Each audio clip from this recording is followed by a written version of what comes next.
turabasuje kandi muri iki gitondo mwese reka twakirane by'umwihariko nanone again wakira ukwegereye umubwire karibu muri iki gitondo bwiritegure kumva ijambo ry'Imana. Turabisuramo inshuro imwe mbareba kandi museka muri iki gitondo. Again, greet your neighbor. Mubwire you are welcome. Yes, with joy. Saba umuntu umwe yarazaga mu gitondo akareba abantu barakaye akavuga si njyewe abateje ibibazo, njyewe naje nk'intumwa kugira ngo bahe ijambo ry'Imana riri bubafashe. So mukwiye kuba munyishimiye kuko ndi umwe mu bashaka gukemura ibibazo bihari.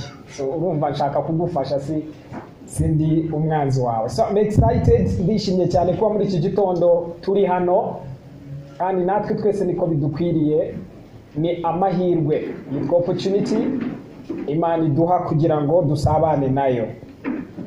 Ubundi si ngombwa kuza hano, n'ubundi wasabana n'Imana aho uri hose, ariko noneho iby'umwihariko ugusabana guterana iyo turi benshi harimo inyungu nyinshi zitabarika.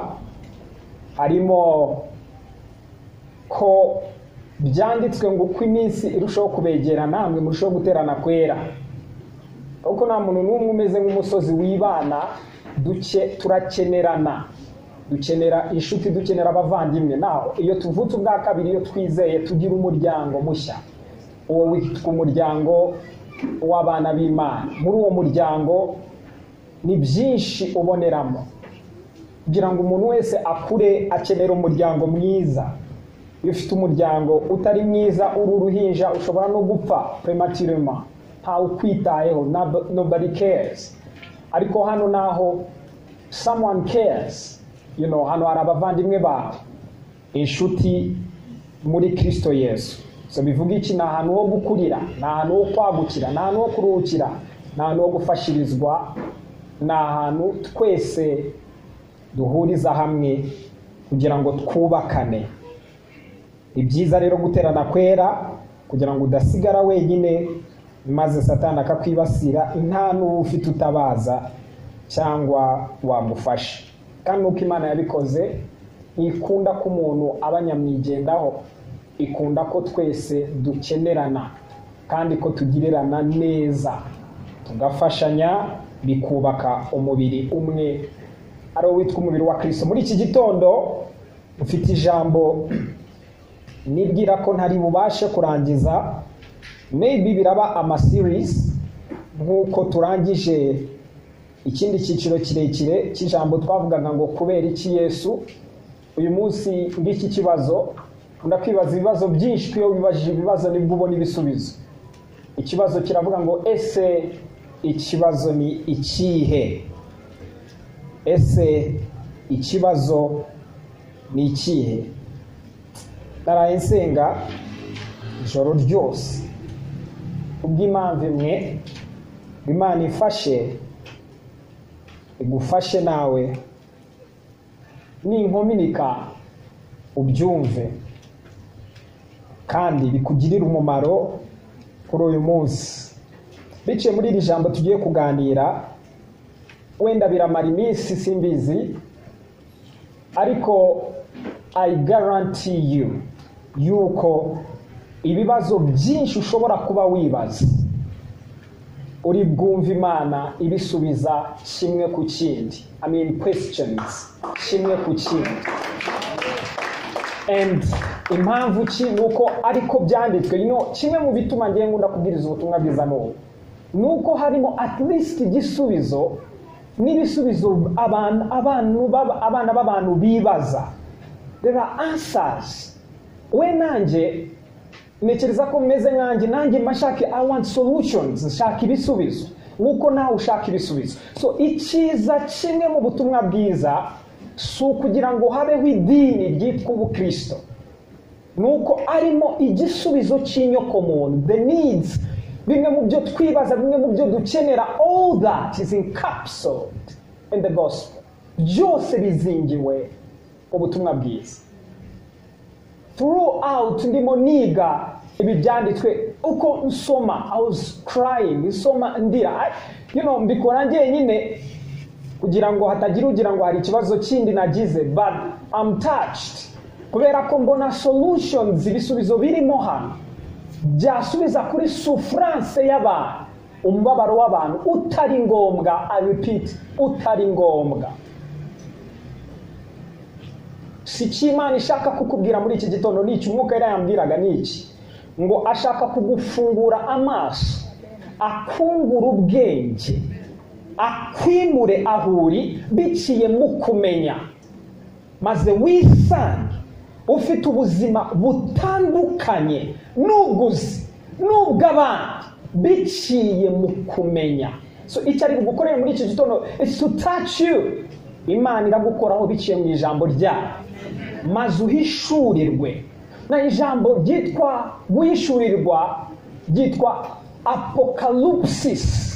Apocalypsis mu kigiriki bisobanura gukurwaho kw'inyegamo, gukurwaho kwa rido. That means hano hari rido, ukweguraho rido, maze umuntu akabona ibyari bitwikiriye, akabibona neza. Nibyo byitwa apocalypsis cyangwa guhishurirwa. So iyo tuvuga guhishurirwa, that means hari ikiri bube ku maso yawe, ufite amaso y'imbere abona, amaso yawe arakorwaho ubone beyond hirya y'inyegamo. This is ni ikintu cyoroshye kumva.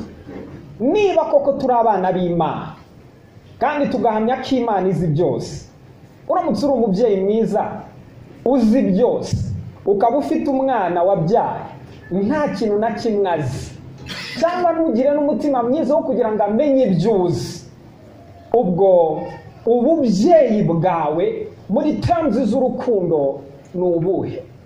Imana izi byose, ishaka ko natwe tumenya byose. Forget ibyo abantu bavuga ngo ntawamenya byose, ibyo ni mwisi. But your father and my father, data wo mwisho, ashaka kumenya ibyazi. Kubera iki? Azi neza ko udashobora kugenda uko we agenda, no gukora uko akora, no kubasha ibyo abasha utazi ibyazi.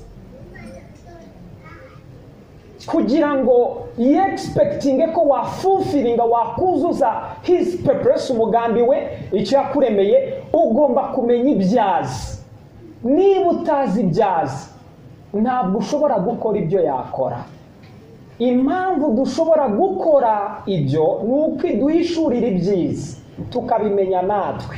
Iyo tubimenye, dushobora gukora ibyo nayo ibasha gukora. Ikindi, turi umusaruro w'ibyo tuzi, w'ibyo twizera, w'ibyo twemera. Turi umusaruro w'abarimu benshi, turi umusaruro w'abigisha benshi, turi umusaruro w'amakuru menshi tuzi, amwe atari ngombwa. Turi icyo uyu munsi kuko environment yacu, ikirere dutuyemo niko cyatugize, kitwafekta ku rugero rwa 70%. Ariko Imana ntabwo ishaka ko tuba victims cyangwa inzirakarengane muri iyi si, tuzira ko twahawe wenda amakuru tutari dukwiye guhabwa, tuzira ko twisanze muri environment tutahisemo. Imana ikoresha ijambo ryayo mu kutwimura, ikaduha ikindi kirere, ikaturemera indi si, ikaturemera indi myumvire iri ku rwego rw'ubumana, maze tukabaho ubuzima bwiza. Ubwo ni ubuzima bushoboka gusa iyo uri umwana w'Imana. Ndibaza ikibazo kimwe, ese ikibazo ni ikihe? Now, byonyine ubajije iki kibazo ngo ese ikibazo ni ikihe, yubutse ibibazo ni byinshi. Nubaza icyo kibazo vuga ahubwo ibibazo ni ibihe, hanyuma dushyireho liste y'ibibazo, then dusubize kimwe ku kindi. Ariko impamvu nabigize ese ikibazo ni ikihe, wowe nanjye nituba turangije urumva turakora igice kimwe cy'isomo uyu munsi, the next Sunday we'll continue, ariko muraza wowe nanjye turajya kurangiza ubyumva ko atari ibibazo byinshi, wari ikibazo kimwe, and ikibazo kimwe gifitiwe igisubizo kimwe. So utundi twose dushamikiye waho, utundi twose dushamikiye waho, utwo twose ikibazo nyamukuru kibonewe igisubizo, n'utundi twose tuburirwa irengero. So that is why dukwiye kwataka imizi. Ikibazo ni kimwe gitera ibindi bibazo byinshi. So igisubizo ni kimwe gitera ibindi bisubizo byinshi. So niyo mpamvu ndi kubinaringa mvuga ngo ikibazo ni ikihe, and I prayed again, navuze ngo naraye nsenga kugira ngo nibura hagira akagwa mu mutima wawe, nibura. So if I prayed for you, namusenge nawe wisengeye, I beg you ufungura umutima wawe, Imana ikwigishe, kandi ikwigisha ndakubwiza ukuri, you will be blessed mu gihe uriwe wumva. Mu gitabo cy'ibyakozwe n'intumwa niho turi, abafite Bibiliya zacu nawe dushobora kuba twaramenyereje nabi muri iyi minsi kubera ko Bibiliya tuyibazanira hano, ariko impamvu tunayishyira hano ni ukugira ngo ku mugaragaro mubone ko we are reading the scriptures, turi gusoma ibyanditswe byera. Again, ufite aho wandika wahashyira, by the time ugiye ukaba washobora kuhisomera. Si impamvu rero tubihashyira ni ukugira ngo tugendere ku byanditswe ku bindi, byanditswe ku bindi, tutavuga ibitekerezo byacu kuko buri wese afite opinion ze, ariko hano dushaka gushyira hasi ibitekerezo byacu tukumva icyo Imana ivuga mu ijambo ryayo. Igice tugiye gusoma ni igice cya 7 cy'ibyakozwe n'intumwa. So if you're there ushobora gufungura igice cya 7 cy'ibyakozwe n'intumwa uhereye ku murongo wa 9, turagenda tujye ku murongo wa 19, turaza no gufata ikindi gice cya 2 muri icyo gice cya 10, muri icyo gice cya 7. Ibyo nabivugaho ni bikeya. Iki gice cya 7 ku bantu batazi batari familia na Bibiliya cyane, cyitwa The Small Bible. Ni Bibiliya ihinnye mu gice kimwe.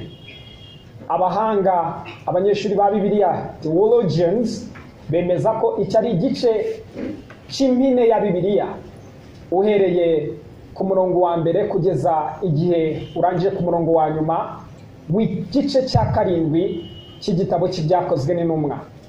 Uyu yitwa Stefano, ahagaze hagati y'abantu barimo bamutera amabuye, bamugirira ishyari, baramurakarira cyane, kandi icyari gitangaje ngo yari afite imbaraga z'ibyo yavugaga. Na nusoma uzabona yakoraga ibitangaza n'ibyo, ndetse byari bikomeye hagati muri bo. Ariko ngo hari ikintu cyatumye bazabiranwa n'uburakari, ni ubwenge bwaturukaga mu kanwa ke, bwari buherekejwe n'imbaraga nyinshi, bumva batabyihanganira bifuza kumwica. Aha rero bagiye kumutera amabuye, ariko muri uko kumutera amabuye arababwira ati muwe muretse mbanze mbabwire inkuru. Atangira kubabwira inkuru, ababwira Bibiliya yose uko byatangiye nuko byarangiye. So ndatoramo guhera ku murongo wa 9, njye nadisomye cyose, in case ubishaka ushobora kuza kugisoma guhera ku murongo wa 9. Jesus ku murongo wa 9 aravuga ngo basogokuruza bagirira Yosefu ishyari.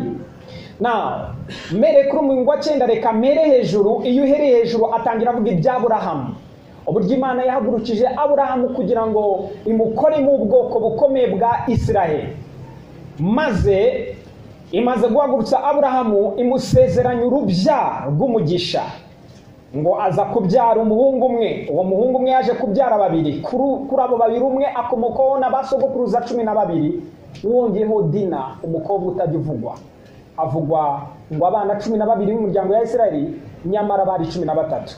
Dina ntajya avugwamo kandi yari mushiki wabo. Impamvu zimwe na zimwe ntituzizi, izindi zishingiye ku mateka, izindi zishingiye ku mahishurirwa. Rimwe na rimwe Imana iri kuvuga, byanditswe biri gukoresha a woman, umugore muri Bibiliya, biba biri ku depictinga kuri church, eglise, itorero. And so hari byinshi aho. Aha ababwira inkuru maze agera kuri uyu murongo. Now hano ndabizi hari abantu bari familia na Bibiliya, hari abandi wenda bashya kuri Bibiliya, ariko ndagira ngo mukurikire ngiye kuvuga nawe. Ninyivuga ndagira ngo nyibereke mu kibone. Ndabizi ko kuri benshi ushaka kuba mutaragitekereje cyangwa mutarakibonye, ariko iyo uhishuriye ubutumwa bwiza ugatangira kwiga Bibiliya utangira kwibona mu bundi buryo. Hano aravuga ngo basogokuruza bagirira Yosefu ishyari. Now hejuru nani nashyizeho, unfortunately aho nibihari, Yosefu yagombaga kubakiza. Afite niyo title, Yosefu yagombaga kubakiza. Tuano baratubwira inkuru iraba, maze umwana w'umuhungu aravuka mu rugo rwa Yakobo. Uwo muhungu yitwaga Yosefu mu rubyaro rw'abana 12 again plus umwe witwa Dina. Muri aba 12 hakumukamo umwe witwa Yosefu. Bose bashobora kuba batazi impamvu Yosefu yavukiye muri uwo muryango wabo, ariko Yosefu mu kuvuka muri uwo muryango hari iby'Imana yari yabonye bigiye gutera isi yose. So Imana iprovidinga agakiza, itanga agakiza ibyago bitaraza. Nawe mugiye kubona ibyago byaje. Imana izi ubwenge bantu b'Imana. Imana ibintu byose yabiteguye neza, ariko uyu munsi uraza kumva ikibazo n'iki. Hano baratubwira ngo nuko basogokuruza bagirira Yosefu ishyari. Ngaha aho ibibazo byahereye, nawe mereye hano, ariko byahereye n'ahandi. Muri process z'aya series nzabereka byinshi mu byanditswe byera byinshi bibereka n'ikibazo cyabaye mbere y'imyaka 1000, consequences zikaza nyuma y'imyaka 1000. Ariko Imana yaratanze agakiza, so abantu bagasufura bitari ngombwa, bakababaza ari ngombwa. Kubera iki? Kuko hari ikintu kimwe cyabaye, ari nacyo muri buvumbura uyu munsi. Basogokuruza bagira Yosefu ishyari, baramugura ajyanwa muri Egiputa, ariko Imana ibana nawe imukiza mu makuba ye yose, imuha gutona n'ubwenge imbere ya Farawo umwami wa Egiputa, maze amugira umutware wa Egiputa n'urugo rwe rwose. Reba icyo Imana yari yarabonye. Bukeye inzara iratera muri Egiputa hose ni Kanani, haba umubabaro mwinshi. Nuko reba basogokuruza babura ibyo kurya. Mbere yuko njya kure, reka nsobanure iki cyanditswe. Na hano aratubwira Yosefu yahagurutse muri uyu muryango. Abenshi iyo turi gusoma muri Bibiliya dutekereza ko intego y'Imana guhagurutsa Yosefu kwari ukubakiza inzara, akayibakiza ari muri Egiputa.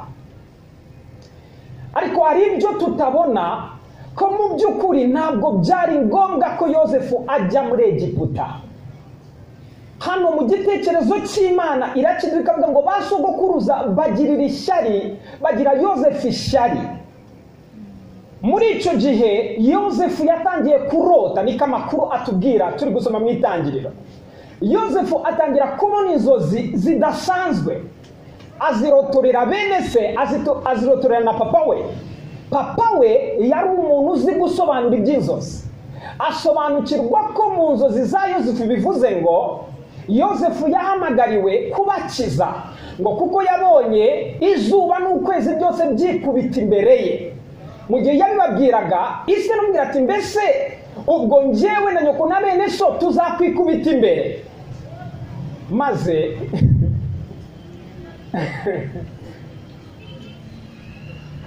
maze bene se babyumvishije, dore icyababayeho nicyo umwanditsi avuze ngo bari basogokuruza babo bagira Yosefu ishyari.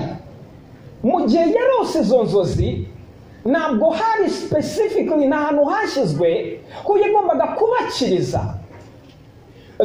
Nyuma byakurikiranye Imana ikabibonamo agakiza, nuko no mu itangiriro kuri Adamu na Eva intego y'Imana ntabwo kwari kugira ngo bakore icyaha maze duse nk'aho twavukiye gucungurwa, ahubwo intego y'Imana kwari kugira ngo bagume muri Edeni, be kwirirwa babeshwa, bagume muri ubwo buzima throughout mu mibereho yabo yose. Ugushukwa kwazanywe n'inzoka ntibyari mu mugambi w'Imana. Na y'abantu babonye Imana iri gukiza Adamu na Eva aho bakoreye icyaha, bagira ngo Imana yari ibiri inyuma. Benshi bakavuga ngo kuko izi byose buriya yari ibizi. Niba yari ibizi kuko idafite icyo yabikozeho, mu myumvire yabo migufi bakibagirwa yuko Imana iha uburenganzira bw'amahitamo umwana w'umuntu, bakirengagiza yuko urukundo rw'Imana rutabamo agahato, bakirengagiza ko biramutse bibaye igitugu nta rukundo rwaba rubirimo. Kandi niba urukundo rubuzemo iyo si Imana, ko yaravuze ngo Imana ni urukundo, bikigomba kubaha yo free will to choose. Nimuhitamo, bibe bishingiye ku mahitamo yawe. Amahitamo mabi y'abantu Imana ibasanga. Niyo umuntu yakwiba akisanga muri gereza, hari ikintu Imana ikora, he finds you there. Iraza ikagusanga no muri gereza memsi, ariko siyo yahagushize. Normally siyo yahagushize. Maybe biri guturuka kuri situation nyinshi, maybe hari akarengane, maybe ni Satani, ariko Imana igusanga naho. Ariko kuko yagusanze ntabwo bivuze ko ariyo yahagushize. Niyo urukundo ku buryo n'amakosa yawe yakoze igusanga ikagukiza, ariko mu gihe gukiza we kubyitiranya ngo ugire ngo niyo yagushizeyo. Basogokuruza bagirira agakiza kabo ishyari. Yosefu mu maso y'Imana avuka, he was the salvation of Israel. Yosefu yari agakiza ka Isiraheli. Nunabyiga neza uzasanga Yosefu ni prototype ya Kristo, ni ishusho nziza ya Kristo. Ariko nk'uko Yesu yaje maze agatangira kurira Yerusalemu, akavuga Yerusalemu Yerusalemu, ni kangahe nashatse kukubundikiza amababa nk'uko inkoko ibundikiza ubushwi bwayo ayo mababa, ngo ariko igihe kizaza ubwo bazagutera bakurimbure, nta buye rizasigara rigeretse kuri rindi. Ngo uzi impamvu? Si uko mbishaka, nuko utamenye igihe cyo kugendererwa. Mu gihe naje nje kugukiza, you rejected me. Mu gihe naje nje kugufasha, wanyigije hirya. Umubabaro uzacamo ntabwo mufitemo uruhare. Nuko igihe nashakaga kugukiza kugira ngo utanagwayo, utigeze ubyumva, utanyakiriye. So ikibazo ni iki? So bamugirira ishyari, dore icyaba, bafata agakiza kabo bakagurisha mu gihugu cy'abanyamahanga, bafata the salvation mu rugo rwabo bayirukanira mu gihugu cy'amahanga. Agakiza kari kavutse muri urwo rugo. Nuko twese niyo dushakira agakiza hirya no hino, mu bwenge bw'Imana ikunda gushyira agakiza hafi yawe, where you are. Ntabwo igashyira kure yaho utari, igashyira aho uri. Wenda ikibazo kiba ushobora kugasuzugura, kuko ni Yosefu mutoya niwe wa the last, ubanziriza uwa nyuma. Maybe baramusuzuguye kuko ari muto, ariko nibabona ba Ruben, ba Simeon, ba Gad, bose agakiza kabo ni Yosefu. Ariko Imana kuko igahagurukije ari muto atabaye imfura, they underlook, baramurebera maze birukana agakiza kabo. Biravuga ngo iki, baramugura ajyanwa muri Egiputa. Ariko Imana, iri jambo rivuga ngo ariko Imana bivuze iki? Ntabwo byari ngombwa ko agurishwa, ariko agurishijwe Imana yo. Imana, ariko Imana ibana nawe, imukiza mu makuba ye yose, imuha gutona n'ubwenge imbere ya Farawo umwami wa Egiputa, maze amugira umutware wa Egiputa n'urugo rwe rwose. Do you realize ageze muri Egiputa bo bashobora kubibona bahita bamugira umutware, mu gihe yari yahamagariwe kuba umutware wa Isirayeli w'urubyaro rwabo. Bo nibabibona baramurejeta. Ageze mu gihugu batamuzi, somehow baravuga uyu muntu ni umutware, hari ubutware bumurimo, bahita bamugira umutware muri Egiputa. N'uwiga uzasanga ahantu hose nubwo yari umucakara yari umutware wabo, nubwo yagiye muri gereza yabaye umuyobozi muri gereza. That means hari greatness yari imuriho. Nyamara ntabwo kari agakiza ka Egiputa initially, kari agakiza ka Isiraheli, ariko agakiza kabo barakarejeta. Why? Kuko igihe cyose Imana kuva kera ashaka gukiza abantu, but people are not ready for salvation. And I'm sorry today, kuko I will say it as it is. Kuburyo wumva, if you are suffering, Imana ishimwe ko yagutumyeho iri jambo riri ugufungura amaso, kandi akugarantisa ko usohoka yudasenze. N'uryumva.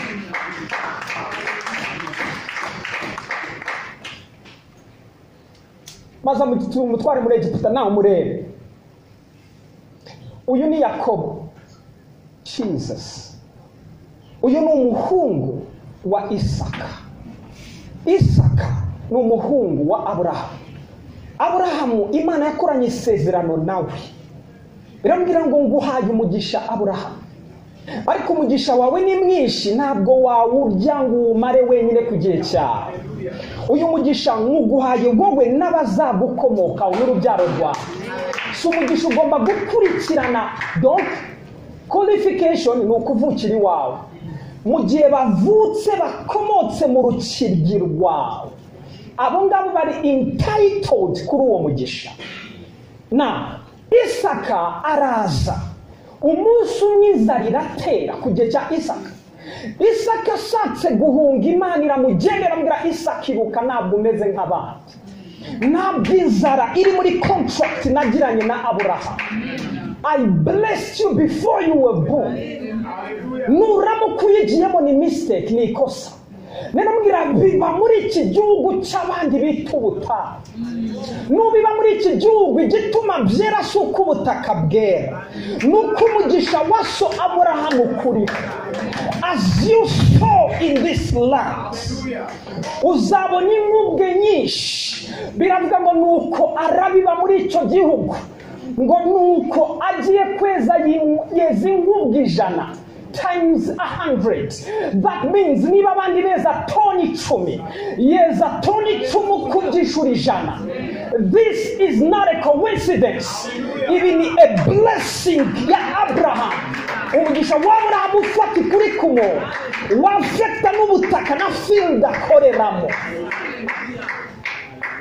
Mazimani mu byanditswe baravuga ngo nuko mugaba bumukire arushaho kuba umukire, ngo kugeza ubwo yabaye umukire cyane.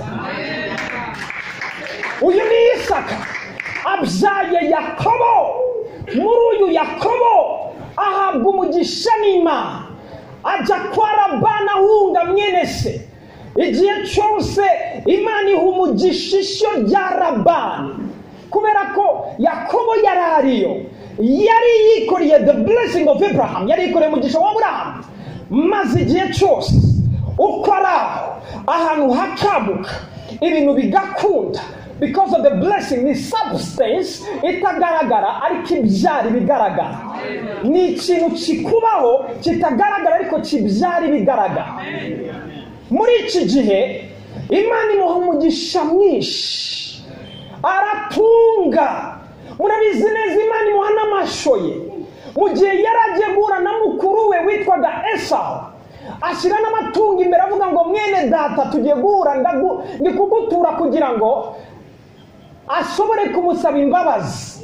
Mwene se naramubwira ati nanjye Imana yampaye umugisha, nanjye meze neza. We are all blessed, twese dufite umugisha. Ariko bavandimwe, icyo nashakaga muri ibyo byose ni iki? Reba bagera ku rwego rwaho bukeye inzara itera muri Egiputa. Hose ni Kanani haba umubabaro mwinshi, nuko basogokuruza babura ibyo kurya. ariko kuvuga umwana wa Abrahamu, basogokuruza babura ibyo kurya. How can the seed of Abraham abura ibyo kurya? Ni gute Yakobo yaje ku rwego rw'ahabura ibyo kurya?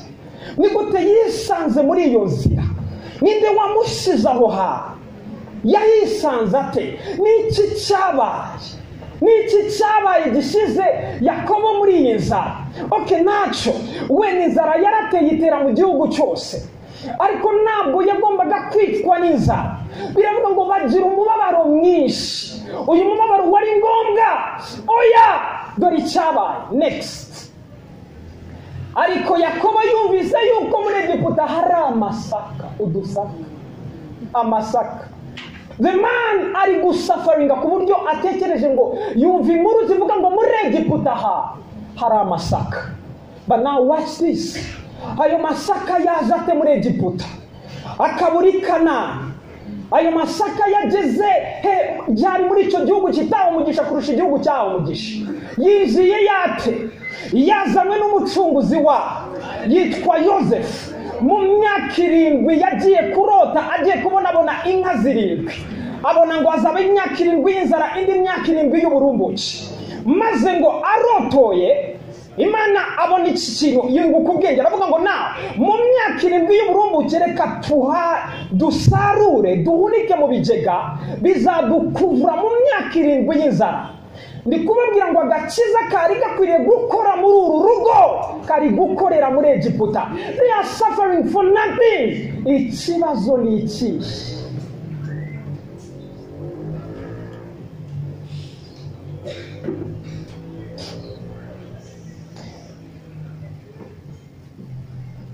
Yes,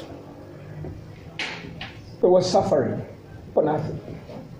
Ariko Yakobo yumvise yuko muri Egiputa hari udusaka.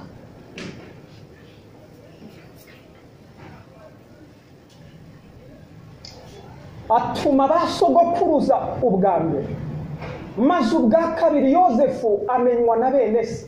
Nuko umuryango wa Yosefu umenywa na Farawo. Yosefu atumira se Yakobo na bene wa bose bari 75. Tekereza abagabo 75 all suffering. Was it necessary? No. What happened? Birukanya agakiza ka. They were not ready. Nibari biteguye agakiza ka. Bavandimwe muri Kristo Yesu. Uhereye mu itangira atwereka ko byari error, byari kosa Adamu na Eva kumvirijwe iby'inzoka bya Satani. Ntabwo wari umugambi w'Imana. Abantu batura mu errors, icyo bashaka bagashaka n'uducocero, utuntu two biyambika kugira ngo bikavaringe bumve nibwo buzima wabigenza ute. My goodness, there is a way out. Hari inzira yadusohoraho. Inzira yarashizweho. Inzira irahari. There is a solution. Hari igisubizo. Reba icyo avuga. Ariko Yakobo yumvise ko muri Egiputa hari amasaka. Uyu ni se wa Yosefu. Yosefu ni ukijije igihugu cyose cyo muri Egiputa.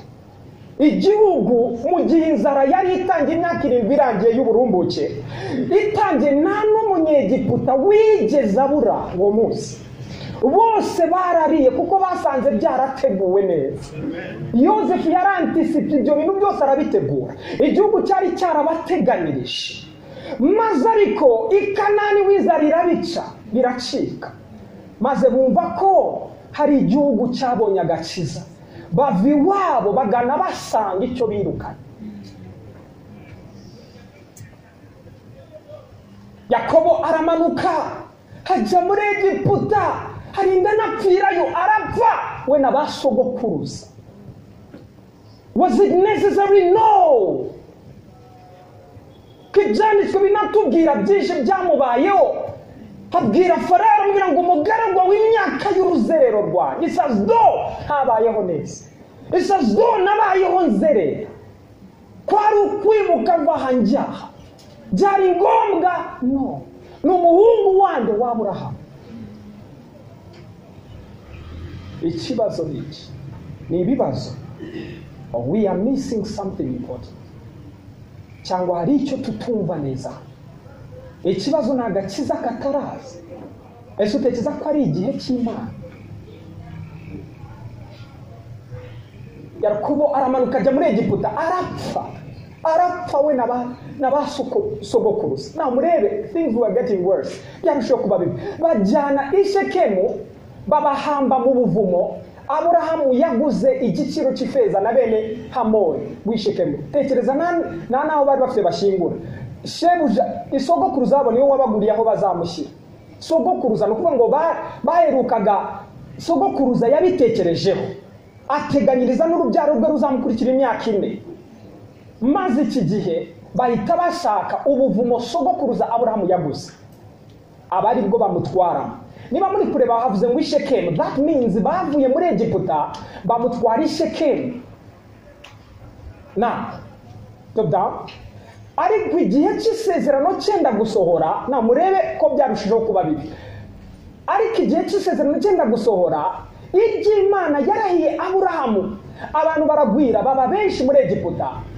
Now, murebe kugeza undi mwami yimiye muri Egiputa utazi Yozefu. Nshaka gukemura iki kintu. This is a puzzle. Na ndimo reba. Ariko igihe cy'isezerano cyenda gusohora, Imana yarahiye Aburahamu. Imana yarahiye isezerano na Aburahamu. Yari yaramubwiye kuko umunsi yaramatanga ibitambo arasinzira.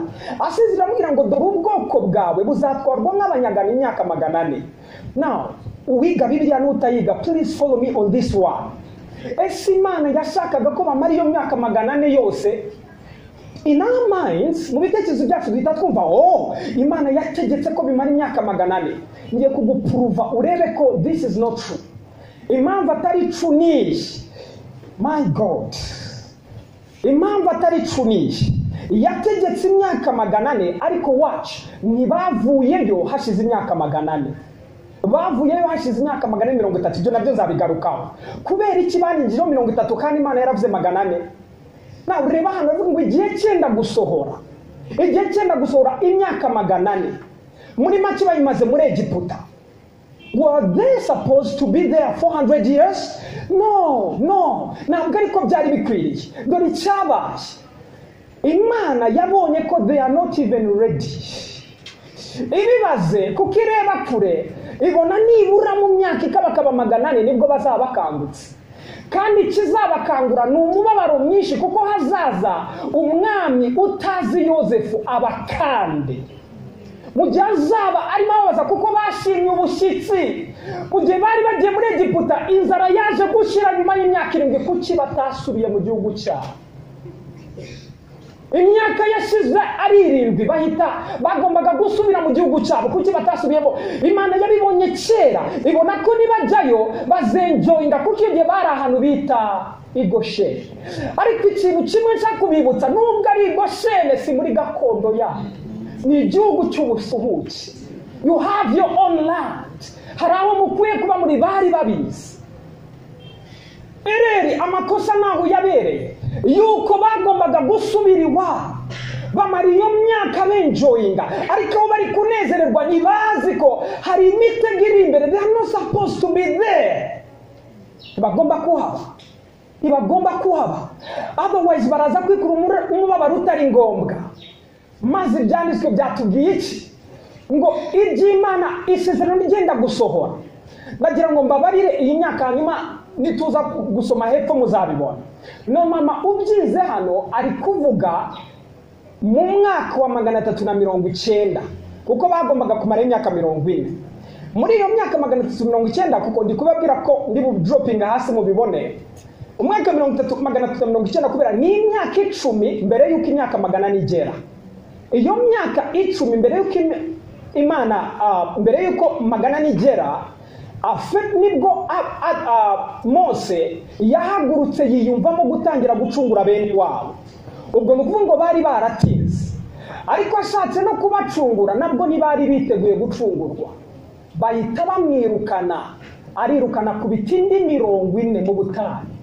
Imana itegereza iyo myaka yose, are they ready for salvation? Sinshaka gutinza ibihe, ahubwo mwiteguye agakiza kanje, mwiteguye kubona muri rescued, muva muri iyo si mwahozemo kuva kera. Ikibazo ni iki? People are not ready for salvation. The truth is ushobora kubona urira, but question is, are you ready for what you are crying for? Witeguriye icyo uri kurira? Are you ready? benshi batweretse basukukuruza ko bari biteguye baregeni ntibari biteguye uko agakiza karaje ntibakakira. Nicyo avuga ngo kugeza aho undi mwami yimiye muri Egiputa utazi Yosefu. That means haje kuza abami bakurikirana bakaba bazi amateka ya Yosefu. Yakijije igihugu, yakije muri Egiputa, abakiza inzara, bose bakamuha icyubahiro. Ngo nuko haza umwami mubi utazi Yosefu. Uyu mwami yari inzaza bakora iki muri Egiputa? Mbese niyo yari gakondo yabo. Ariko murebe ikibakubara, akenshi bumva barambiwe iyo imibabaro ikomeye cyane. Iyo nta mibabaro ihari, they are so relaxed. Bumva nta kibazo niyo baba bari ahantu badakwiye kuba bari gutura mu gihugu cyo muri Egiputa, bari kwengera ubuzima bwo muri Egiputa si ngombwa. Ubuzima ni bumwe, imyumvire ni imwe, imitekerereze ni imwe, imikorere imaze kuba imwe, si umubabaro uzaba umwe. Ubwo bari kwiyunga kuri bo, nyamara n'ubwoko bwahamagawe, n'ubwoko bwatoranyijwe, they are not supposed to partake ku ndwara n'ibibazo byo muri Egiputa. Bakwiye kuba bari mu gihugu cyabo, you see. Ariko kuki bari hano, n'iki bari kuhakora muri Egiputa?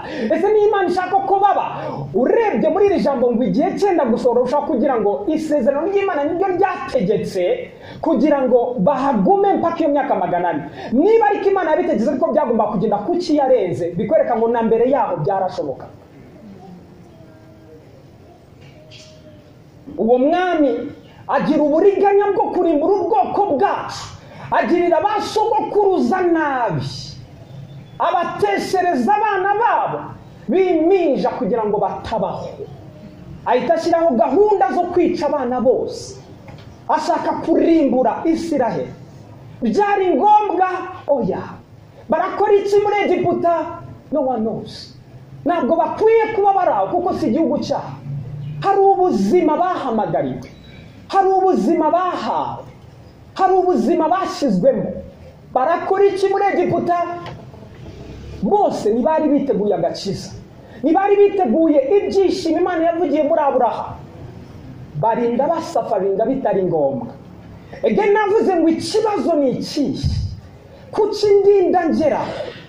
Kuki ndinda nisangaho? Benshi muri twe icyo tuzi ni iki? Icyo tumenya ni the way out, bivuga ngo Imana inabari nkura. Ariko hari ikintu kimwe tudatekereza, ubundi ni iyihe nzira yahakuzanye? Kuko yanahagukura, ariko inzira yakuzanye ni iyihe? How did you find yourself there?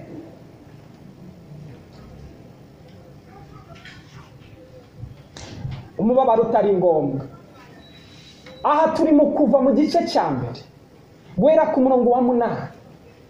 Haratubwira ngo muri Egiputa hima undi mwami utigeze kumenya Yosefu. Ko avuga inkuru imwe niyi.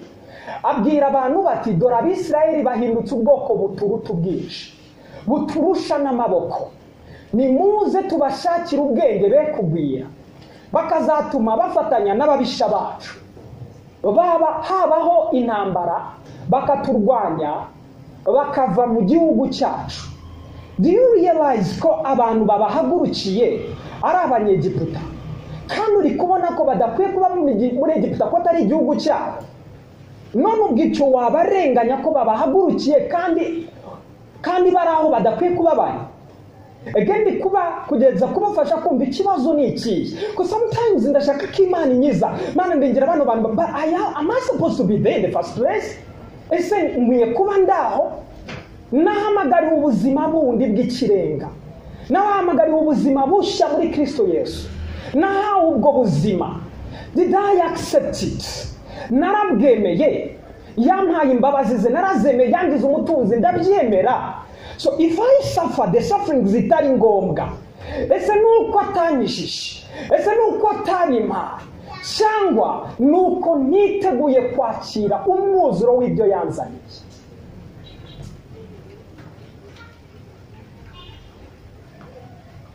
Nimuze tubashakira ubwenge be kugwira, bikazatuma bafatanya n'ababisha bacu. Habaho intambara, bakaturwanya, bakava mu gihugu cyacu. Down. Nicyo cyatumye babaha abo kubatwara ku buretwa, ngo babarishe imirimo iruhishe. bubakira Farawo imidugudu yo guhunikamo Pitomu na Ramses. Iyo ari imidugudu ibiri, 2 cities, Pitomu na Ramses. Ramses niho habaga ni city yaba kings, ni umuji w'abami wabagaho muri Egiputa muri icyo gihe. Ramses niho batura.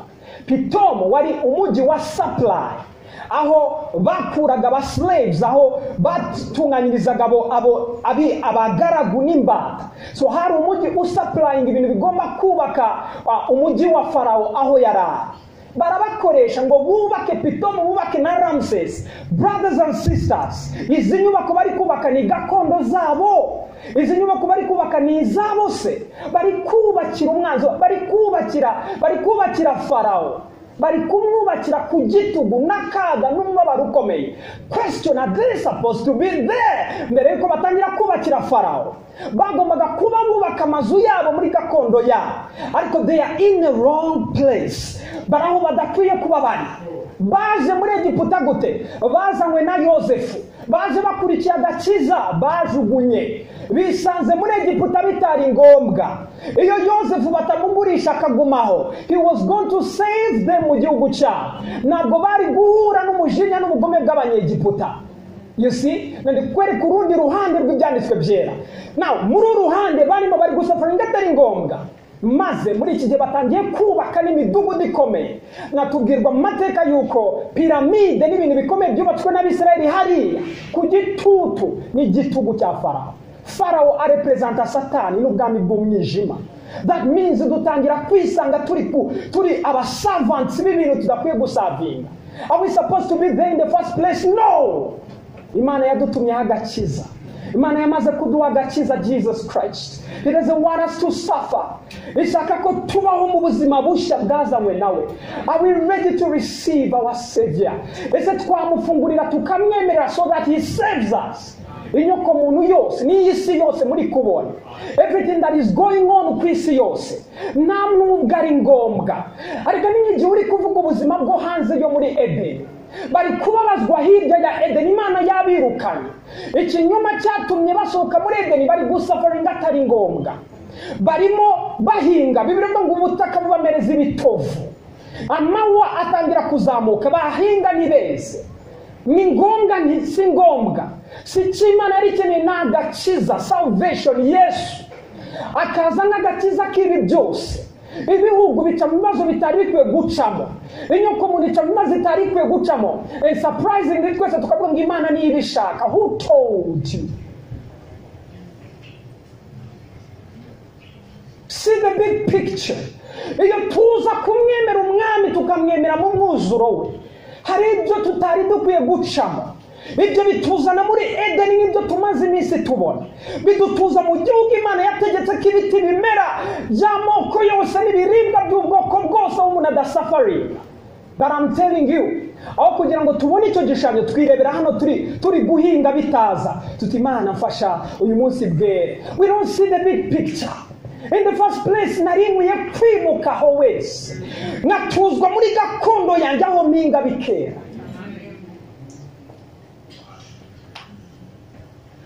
Bubakira Pitomu na Ramses.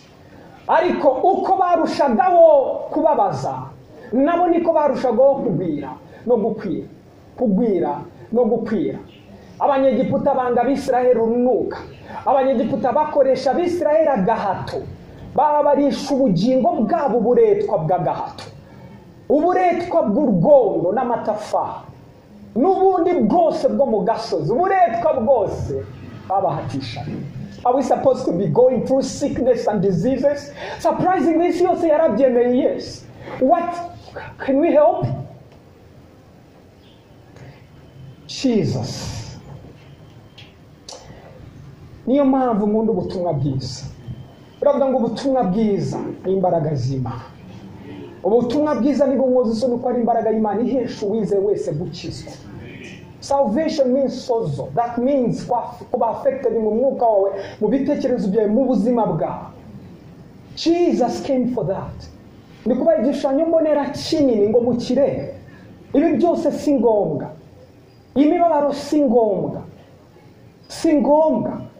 kuko akenshi abantu bataka iyo noneho bababajwe nibo bo batangira gutaka, noneho bakavumbura Imana itangira kubabwira ngo ndabakura muri iki gihugu mbatware. Tekereza ko itababwiye ngo ndababakize ngo mbigize hirya, iravuga ndabakura hano kuko aho muri se mukwiye kubamo, mbatware mu gihugu cyawe.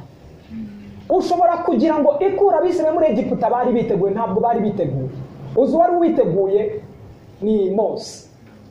Ndaza kubereka inkuru yose y'Abisirayeli, ariko igihe cyanjye cyageze nzabereka inkuru yose y'Abisirayeli. Ahantu hose ntibari biteguye, bageze no mu gihugu cyabo ntibari biteguye throughout. Nayo mpamvu nidufata icyitegererezo ku Bisirayeli dukwiye kwanaliza neza, tukabyiga neza. All these people ntibari biteguye, ariko Imana nibyo itubwira ngo ni ukuri twe gukurikiza icyitegererezo cyabo, ngo kuko batumviye ntibizeye ntibagera mu gihugu cy'uburuhuke, ntibaruhuka. Bavandimwe ndabibutsa ko bagezeyo, abagezeyo still ntibaruhuka. Tekereza none no kugerayo still nabwo nuruhuke. Mu gihugu batakaga ko ari igihugu cy'uburuhuke. Oyo umva kwinjira mu gihugu cy'amata n'ubuki, nibanywa amata nibarye n'ubuki, bari mu gihugu cy'amata n'ubuki. Ibi nabyo ni ikindi, n'indi mistake.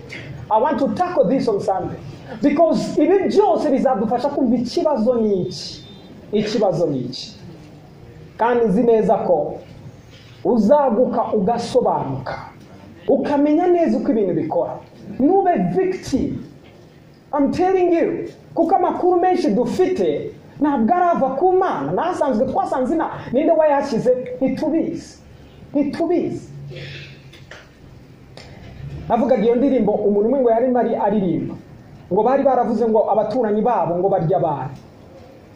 Iyo winjiye muri iyo nzu ngo hari ahantu muri saro ngo hari icyobo hagati ku buryo ujemo wicara ku mukeka ukagwamo maze bakakurya. Ngo abantu bose bafata uko ibyo bintu ari ukuri, ngo bose bakajya batinya bazi neza ko ibyo bintu bihaba. Umunsi umwe bagira ibyaha barapfusha muri urwo rugo, maze abantu bajyayo b'icyaro cyose ngo bagiyeyo bose bikandagira bavuga bati twumvishije amakuru hano. Ariko nyine kuko muri ibyo bihe haba abantu bazenguruka ahantu hose, bituma n'ahandi hose batangira kuhakandagira, babona nta kibaye. Barayicara basanga nta n'icyobo cyaba, basanga ntibyigeze bihaba. Ngo maze bose baravuga ngo ninde wabeshya iki cyaro cyose, ninde wabeshya? Amakuru yahereye kuri ibi, abeshya icyaro cyose cy'uko muri uru rugo barya abantu. Ni muri urwo rwego ndi kuvuga, ushobora hari igihe wibaza amakuru dufite ubu ninde wayaduha. Amenshi twayasanze na ninde wayaduha, kandi tuyemera kubitwana yapfi. N'aya makuru nta nubwo adufasha, nta nubwo aduteza imbere, nta nubwo adukiza. But you can die ukirwanira ayo makuru. Ninde wayaguha? Imana yabwiye igihe yaragiye kwirukanwa muri Eden, yaramaje ati uretse kuko inzoka yaruze ngo ni iki gitumye wisha? Aravuga ngo numvishije imirindi yawe. Aravuga wait, ninde wundi ninde wakubwiye ko wambaye ubusa? Ninde? Who gave you that information? Ko ntacyaba uko waruri, ninde wakubwiye ayo makuru? Ninde wakongoreye ko meruka ari njye ugwa amakuru kandi ayanjye ariyo yizeye ko ninjye wakuremye? Ninde wundi wamvangiye wakuvangiye akaguha amakuru yatumye utangira kubona ko wambaye ubusa? Tekereza, Satani ni mubi. Niyo waba wambaye atumureba ko wambaye ubusa, mbese nicyo avuga. He lies to you even if you are able, akakwereka ko udashoboye. Niyo waba uzamerane akwereka ko bidashoboka. None Imana ikavuga itoke ayo makuru ninde wayaguha? Kuko yatumye ubona ibyo udakwiye kubona. Yaguhaye information zigufungura amaso ubona ibintu udakwiye kubona. Njyewe meruka wambaye, none ndumva ubwira ko wambaye ubusa. Ninde wabikubwiye? The source of your information. Ni irihe soko y'amakuru ufite? Urebe icyo atubwiye ko aka kaga kose it's not necessary. Niyo mpamvu naciye muri byanditswe ndi kubipresenta ku buryo nawe ubibona ntabwo byari ngombwa. Iyo batreta neza agakiza kabaha, iyo bakira neza ibyabatumweho, ntabwo byari ngombwa. Yesu yaje gukiza Isirayeli, baramunanira arabareka ajya kureba abanyamahanga. Petero, Paulo yatangiye kubwiriza bene wabo, baramunanira umukungu w'ibirenge ajya kubwiriza abanyamahanga. Nibyari ngombwa. Some sufferings are not necessary. In fact, nubyiga byose ntabwo Imana ariyo author, ntabwo ari inyuma y'ibyo mibabaro. ahubwo akenshi iyo tuyiciyemo nibwo iyo dukanzwe cyane nibwo dutangira gutaka, naho iyo dutatse nibwo twumva ijwi ry'Imana neza. Na ijwi ryaza rikatubwira you are not supposed to be there, nta nubwo mukwiye kuba muri aho.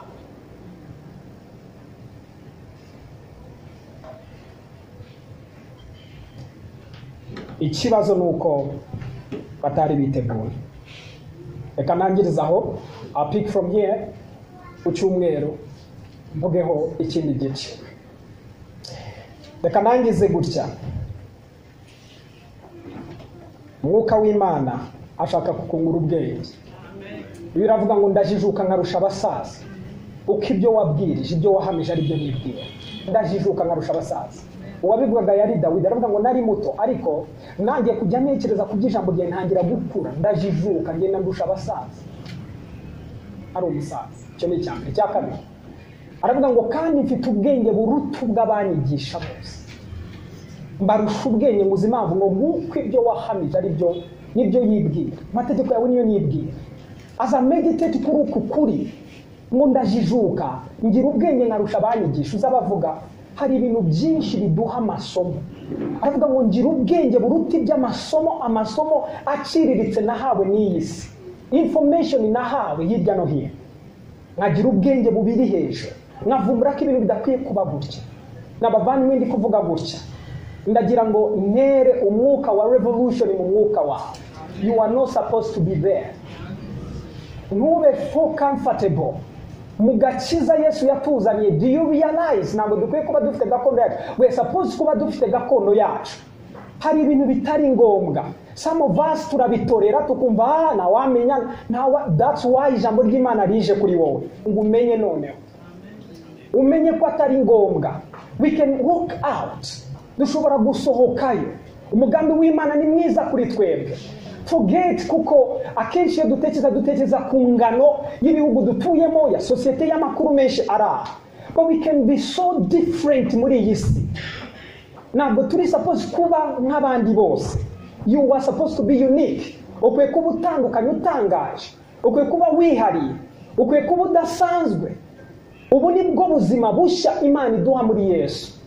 Ariko wumve, iyo tutabyakiranye umutima wizera, iyo tudafungiye ngo tubyemere, hari ikibaho kitubibona, nitubona bikora, nitubona bigenderamo atari uko Imana itabitanze. Ahubwo ari uko check, maybe don't believe it, maybe ntubyemera, maybe nta mwanya bifite muri wowe, maybe wemeraho duke utundi ariko Imana ishaka kubona iki. Amaso yawe afunguke ngo akwereke ngo ntabwo ushaka muri icyo gihugu cy'uburetwa, agushaka muri gakondo yawe. Enjoying life that is life. Ubuzima butari pirate, ubuzima bwavuye mu ijuru. Imana iduhera muri Kristo Yesu. Baguruke dushima Imana. Hallelujah. Amen. Amen. Amen. In part 1, I'll continue. Hari ibindi byinshi byiza byimbitse. I will say nzavuga byinshi. Ku gihe cyaba Esther, Hagayi, umugabo witwaga Hamani, arabarenganya. Byari ngombwa ntibyari ngombwa? Uri kubarenganya ninde? Ni Hamani. Hamani akomoka he? Ni Umwagagi. Yarekuwe ryari? Ku gihe cya Samweli. Igihe yabwiye Sawuli ngo wice bose ntugire uwusigaza. Maze arekura Agagi. Uzi cyaba? Uwo wakomotsaho niwe wagiye akurura urwango, abona opportunity ku gihe cy'umwami w'Ishushani, maze ashaka kurimbura Israeli yose. Uri kubarimbura yari yagombaga kuba yarapfuye ku gihe cya Sawuli. Uwagomba kumwica yari Sawuli wakomokaga mu muryango w'Ababenyamini. Imana yagurutsa Moridekayi ukomoka mu muryango w'Ababenyamini. Nta coincidences zihari. Byari necessary.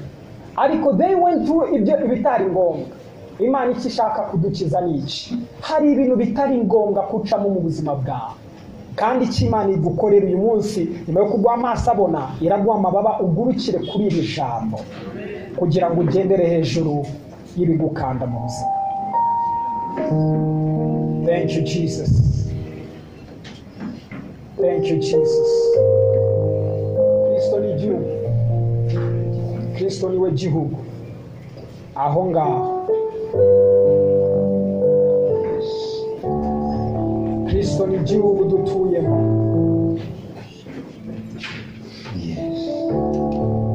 Kristo ni igihugu dutuye. Yes. Sunday Jesus Noyema Niwe rufatiro Yuzima Kristo niwe gihugu Sunday Jesus Noyema Niwe rufatiro Bimuru Yuzima bwanjye Kristo niwe gihugu The city called in Christ. Sunday Jesus Noyema Batubera igihugu kandi niwe rufatiro Jesus is the foundation of the new story of your life.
Waduhaye ibirutsi ibyo twari dukeneye.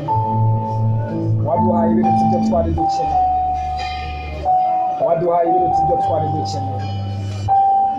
And I prayed kugira ngo tubibone gutyo. In the name of Jesus. Now mwicareho umunota umwe. Sit for a moment. Aye muvuma. Fatanye amazi. Kagira ngo dukore ikintu gikomeye mwami Yesu yavuze ngo tujye tugikora, ibyo ni ugusangira umubiri n'amaraso. Hano biroroha kudasobanura byinshi kubera ko akenshi ibyo tuba twavuze biba bihura ku by'agakiza. Uyu mwaka wose nibyo tuzavugaho dushyiraho urufatiro rw'ubutumwa bwiza n'iby'agakiza.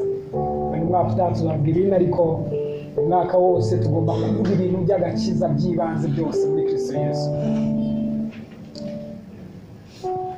Tugiye gufata igaburo, and I don't need to explain so much, ahubwo niyumvishijemo gufata ikindi gihe mu minsi iri imbere series mvuga amaraso gusa, because hari ibindi byinshi nayishuriwe byinshi bikomeye cyane mu by'amaraso ya Yesu.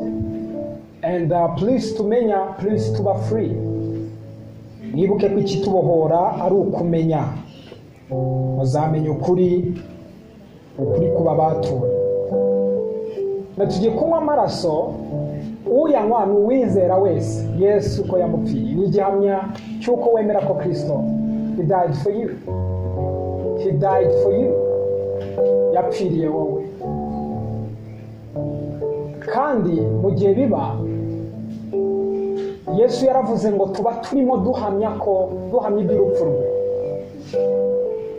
So duhamya iby'urupfu rwe mu gihe turimo tunywa ku gikombe cye, tunarya umutsima ari wo mubiri we.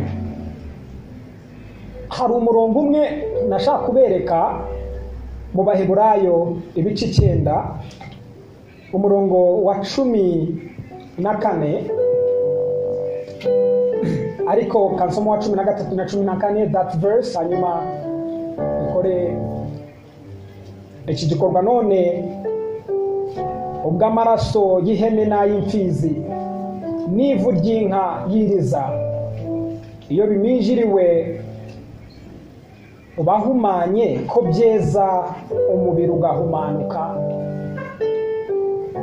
Hanswe amaraso ya Kristo witambiye Imana atagira inenge kubw'umwuka w'iteka, azarushaho guhamanura imitima yanyu akayezaho imirimo ipfuye, kugira ngo mubone uko mukorera Imana ihoraho. Now nzakoresha uyu murongo nk'urufatiro rw'inzira ndende yo kwiga amaraso. Nzahera kuri uyu murongo, kuko urebye ku kindi gice cya 10 ku murongo wa 2 haravuga ngo iyo abibasha, wenda aho ntabwo mwabyumva umurongo wa mbere, ubwo amategeko ari igicucu cy'ibyiza bizaza akaba adafite ishusho yabyo ubwayo, ntabwo yabasha gutunganya rwose abegera igicaniro abatunganishije ibitambo bihora bitamba uko umwaka utashye. Iyo abibasha ntibaba barorereye kubitamba, kuko abasenga baba barejejwe rwose, ntibabe bakimenyaho ibyaha, ahubwo bahora bibutswa ibyaha byabo n'ibyo bitambo uko umwaka utashye. Erega ntibishoboka ko amaraso y'imfizi n'ay'ihene akuraho ibyaha. Nakoraga ikosa ryo kwibwira ko ibyo numva n'abandi babyumva ari nabonye ari ubuntu bukomeye. Imana ifasha kumva ibintu mu buryo kandi ifasha no kubisobanura. Igihe nkurikije igihe ntabwo ngiye gusobanura iby'aya maraso. Tuzafata series twongere twiga amaraso kugira ngo mwumve ireme ririmo. Avuze ikintu kimwe nshaka kubibutsa, aravuze ngo mu isezerano rya kera hari ibintu bakoraga, bagafata amaraso bakamishagira ku bihumanye maze bigahumanuka. Aravuga ngo ibyo byarabaga koko bigahumanuka. Ndetse ndibuka ijambo riri mu Kubara, mu gitabo cyo Kubara havuga umuntu wabaga akoze ku ntumbi, cyabaga ari ikizira, wirizaga umunsi wose, byasabaga kumishagirwaho amazi amishagirwaho kugira ngo ushobore guhumanuka. Mu by'ukuri nubireba neza uburyo bahumanukaga ni muri conscious, kuko iyo umuntu yakoraga ku ntumbi yabaga azi ko ari guilty, icyo gihe wahitaga wumva ko wanduye. Uko kwandura kuba gushingiye kuri conscious yawe yuko wanduye, because you touch something kibi. Na umureba aravuga ngo amaraso ntabwo yeza ibyaha gusa, ahumanura the consciousness, akiza conscience yacu kwimenyaho ikibi. That means kimwe mu byakora ashaka kutweza. nawe iki kintu kirakomeye, sinzi uko nakivuga. Hari kubabarirwa n'amaraso, ukumva wejejwe, ibyaha byaragiye muri Kristo Yesu. Ariko habaho ataki ikomeye ihoraho ya Satani muri conscience zacu zitwibutsa ibyaha, ndetse n'imvugo nyinshi zikaba zishimangira zinazana ibyo byaha kenshi. Ndi umunyabyaha babariwe, ni umunyabyaha babariwe. Warabizera ngo ni abanyabyaha babariwe. Already ukivuga ngo ni umunyabyaha babariwe, uracyazana iyo conscience y'ibyaha. Undi akavuga bishoboka bite, nyamara muri isi nawe udacumura. Already uri kuzana conscience y'ibyaha. Sin iri tricky, icyaha kiri very tricky, ko abantu benshi batabona ko kimwe mu by'amaraso yaduhe si ukutweza gusa ngo mu maso y'Imana tube twejejwe rwose, ariko ni no gukora kuri conscience yacu ngo tutimenyaho ikibi, tudatekereza sin. The power is in the blood. Mu maraso niho hashyizwe imbaraga zeza conscience z'abantu. Nta kindi kigeze, ni amaraso. It takes away the consciousness of sin. Conscience y'umuntu iyo yanduye n'umwuka uba affected. Conscience y'umuntu iyo yanduye ntabwo Imana imuganiriza ngo bikunde, haza pictures ziri evil, inzozi ze ziba mbi. Sometimes atari wowe ubishaka, kumbe hari atake kuri conscience yawe. Satani akunda kuwatera amashusho mabi, and so you feel guilty. Iyo tumva uri guilty wumva ukiriho witeka, wumva wanduye. Ni conscience bikorera. Nyamara Imana yera kubabariye, ariko akaza ayo mashusho kimwe mu bibisiba, and it takes it away. Na amaraso. So the blood, amaraso yagombaga kweza consciousness of sin, ngo tube tutakimenya icyaha. Bariye ku giti kimenyesha ubwenge bw'icyiza n'ikibi. Mbere bari bazi icyiza gusa, nyuma batangira kumenya icyiza n'ikibi. Imana yashaka ko babimenya.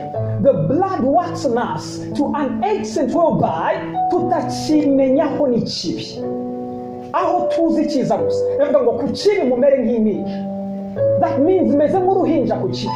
Is it possible? Ukurikije amakuru hano hose hanze avuga yuko bidashoboka, avuga ko turi slaves of sin forever. But again, why the blood of Jesus? Ibyo ni ugupfobya mu mumaro w'amaraso, ni ukudashaka ngo agukoreho.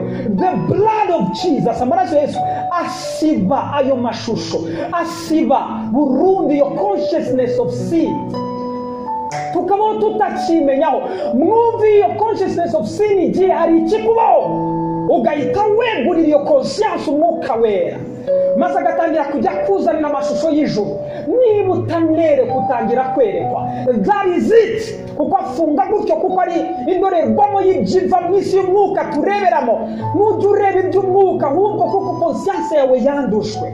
So he says the blood, amaraso nakuraho ibyaha gusa, akiza n'iyo myumvire y'ibyaha, akiza imitekerereze n'ibitwangiza y'ibyaha.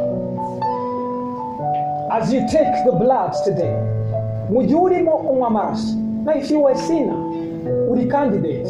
In fact, niba nicyo yaje gukora, amaraso yaje gukiza ibyaha.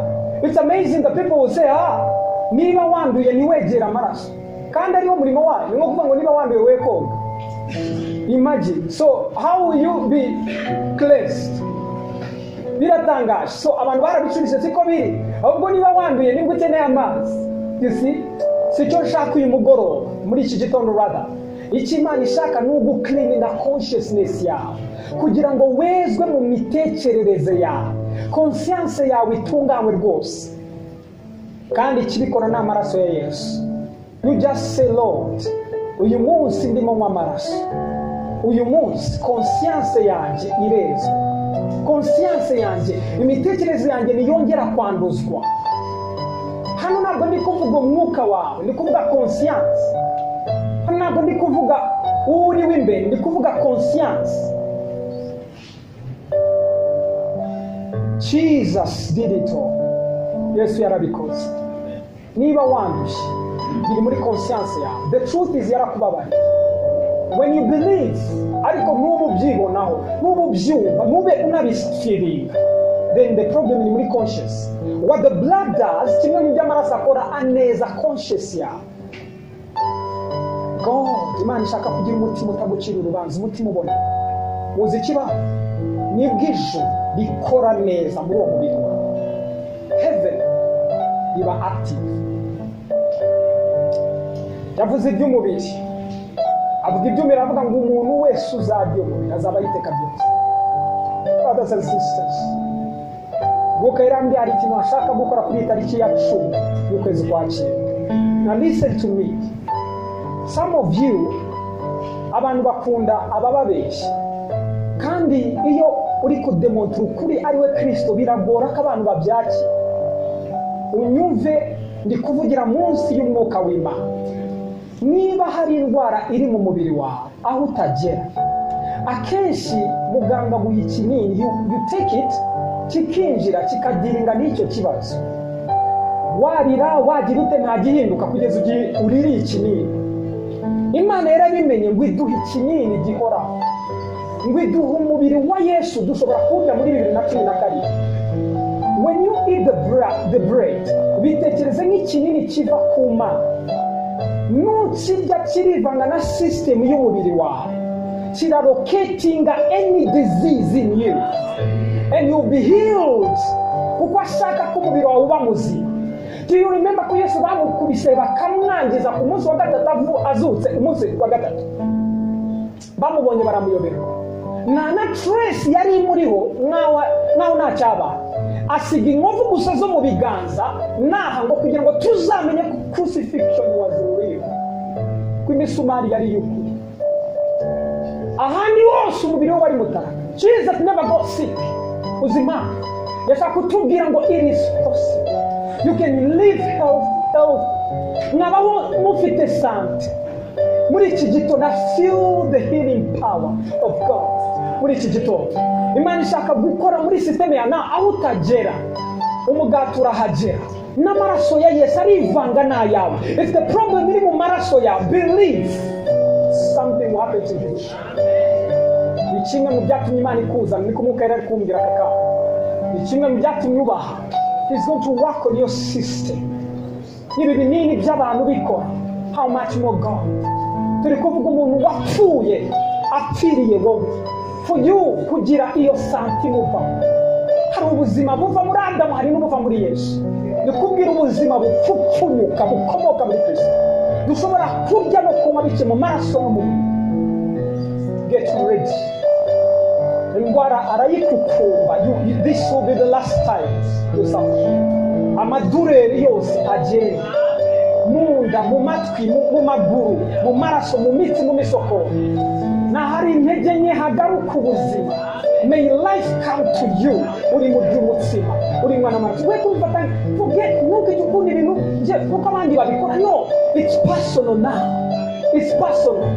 Ntabwo biri bube kuko twese twagize biraba wowe niba ubyizeye. Abandi nibitabakora, it work for you because you believe. Reka ngo Enoki yizeye Imana ntiyapfa. Aba mu gihe cye cyose barapfa. Enoki aravuga you refuse to die. Biravuga ngo nuko arimurwa ntiyabona urupfu. You know what? Yizeye kudapfa. God said my son, that's it. Maze azamuka mu marembo y'ijuru adapfuye, tubwirwa umuntu umwe. We can believe nubwo generation yose yabitizeye. What do you believe in this morning? Imana ishaka kugukiza. Nicyo cyatumye umubiri ufanyagurika. yakubiswe ijoro ryose n'amanywa yose, umubiri ushwanyuka ngo uwawe ube healed, avuga ngo kubw'ibibyimba ye yaradukijije. So you have to be healed. It's your right in Christ. Ni uburenganzira bwawe n'umurage wawe w'umwana w'Imana. Take it as your right. Ubifate nk'ibyawe. Refuse kuba mu gihugu cy'uburetwa mu ndwara.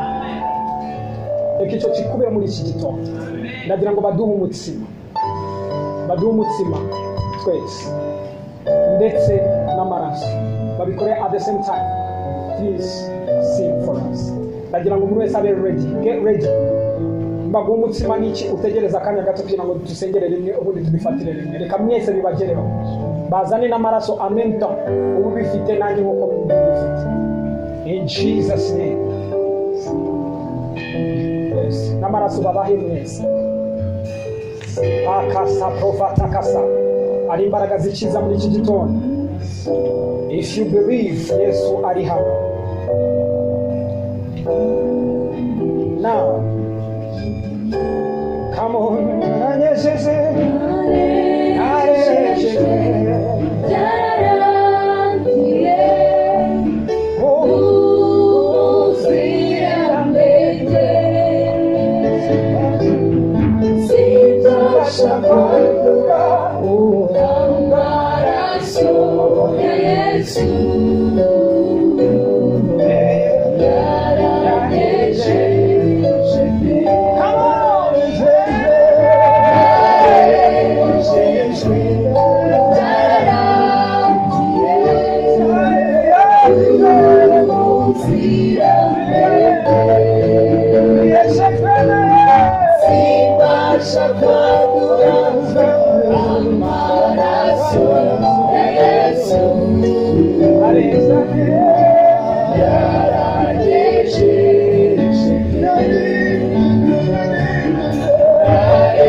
Yesu ijoro bamugambaniyemo yenze umutsima akawushimira akawumanyagura akavuga ati uyu ni umubiri wanjye ubatangiwe mujye mukora mutya kugira ngo munyibuke.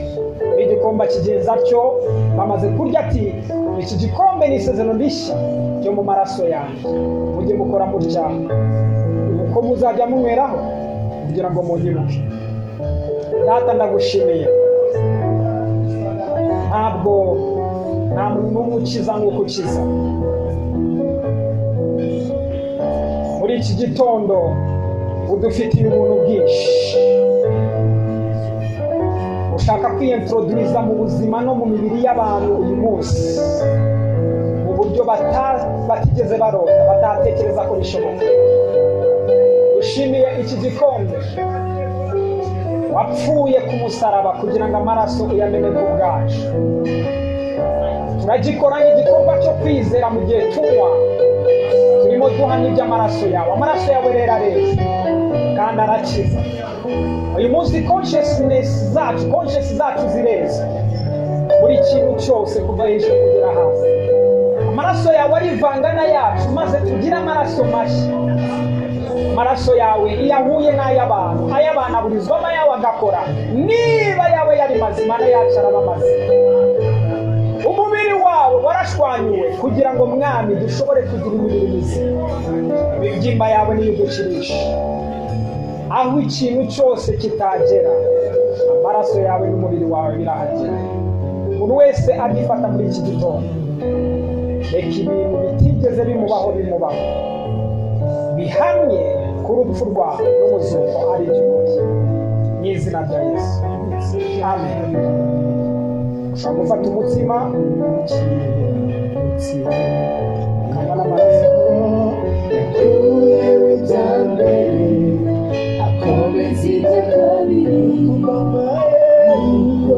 Hanyuma twese abanje guhaguruka indirimbo turangiza, rero batangira kugukuramo any disease, any sickness. My God, my God, Mashakuta Bahakakaba, Jesus, Shinya wose ushiye, yabaye igitambo byose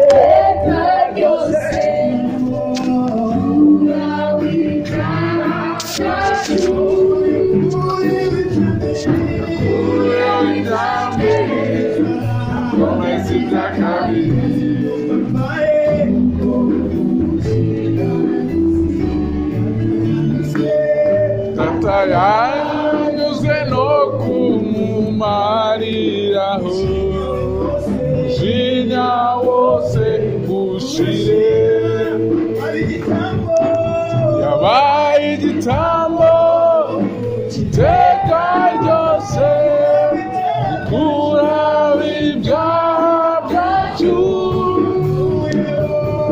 yakuyeho ibya mbere akomeza ibya kabiri, azobakiranutse. Yakuyeho ibya mbere akomeza ibya kabiri, nuko umukiranutse. Narejejwe byararangiye,